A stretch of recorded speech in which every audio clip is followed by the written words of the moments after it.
to us a little bit about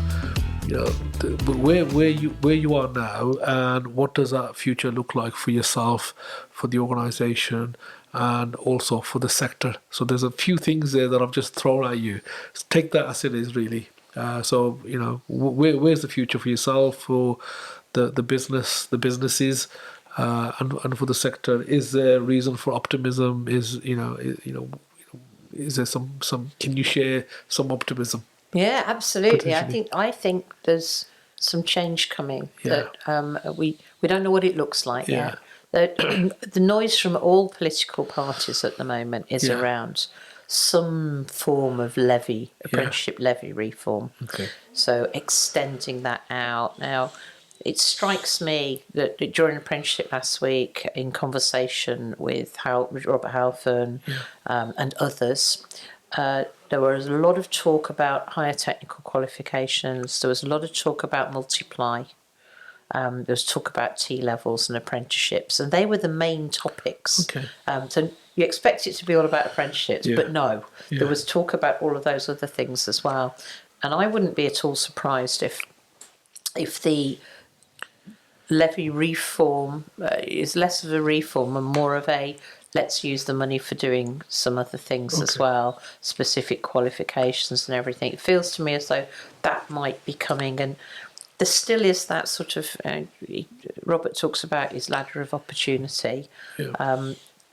There's still a lot of work to be done around that opportunity piece. My great hope is that pilot that I mentioned to you earlier that we've been working on will enable lots of people who would previously have been excluded from apprenticeships to be able to take part and to be able to build their skills. My hope is that as a nation, we finally get our heads around the fact that you don't have to get all your education when you're a kid. Yeah. We can get it at any age. Yeah. We've had in the past apprentices in their 60s, 70s even.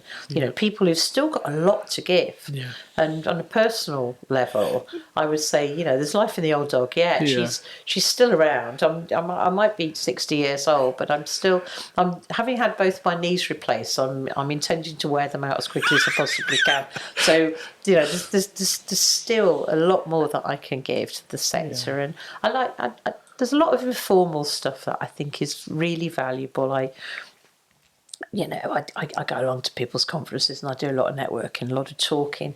But over the years, lots of people have worked for me or I've worked alongside them, and many of them still pick up the phone. Yeah. And they just have a little half an hour chat. They've come across a problem or a challenge that they've had in the past. And it's not something that we do formally or pay for or anything like that. It's just if you got 20 minutes, because I really need to talk to somebody who I know isn't going to go and shout it from the rooftops, who's going to give me a bit of advice. And I hope that I can carry on doing that sort of thing as well. Yeah.